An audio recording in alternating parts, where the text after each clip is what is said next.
Hi, my name is Matisse Darden, and this is my visual identity project. So I recently got married, so I went from being a Stack to a Darden. So I have a new name, I'm going to have new traditions, a new family, a new home. I now live in Waterford. And all this is part of a new adventure, and it's going to have a huge influence on what my identity looks like for the rest of my life as we become one.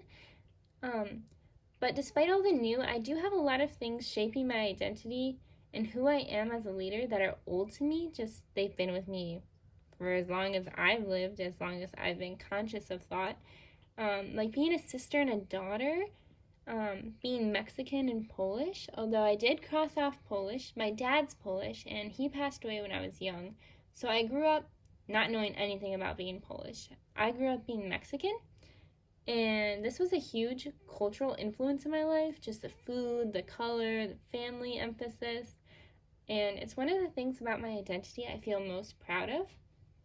When I was 10 years old, I had my first family friend birthday party, and I remember inviting all my friends from school and just thinking, wow, they're going to see it. They're going to see who I really am. And I was just excited for them to see this part of my life, see the colors on my kitchen wall, and to see the food that I eat, and just my family and how they're at everything I do. So that was the most proud, or the part of my identity I think that makes me the most proud. Other than that, some of the more obvious parts of my identity, I'm very introverted. I'm a problem solver, organized, kind of academic and nerdy, and I think this is the part of my identity I felt most discriminated against, just because it's not necessarily the cool part, cool personality, or a lot of people try to change introverts. I'm not sure why. I'm more introverted. I don't see anything wrong with that, but some people do. So that's the part I felt most discriminated against. But other than that, I think these qualities really have just shaped me into being a student and just really having growth as a theme in my life. I did include that on my map.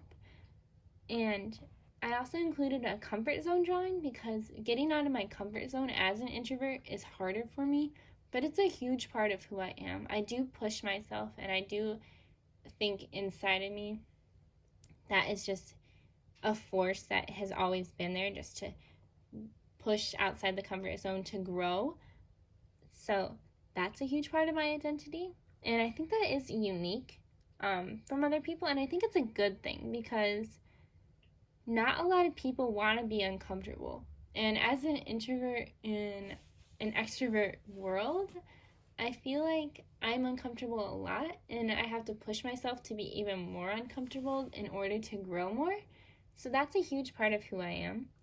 And then another part of my identity is my faith. I'm a Christian, and really just being Christ-like is shaping a lot of who I want to be, how I live my life, and who I am.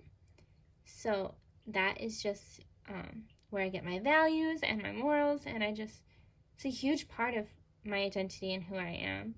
And it's fueled my career I'm going into. I'm going into social work, and that is scripturally influenced by Matthew 25:34-40.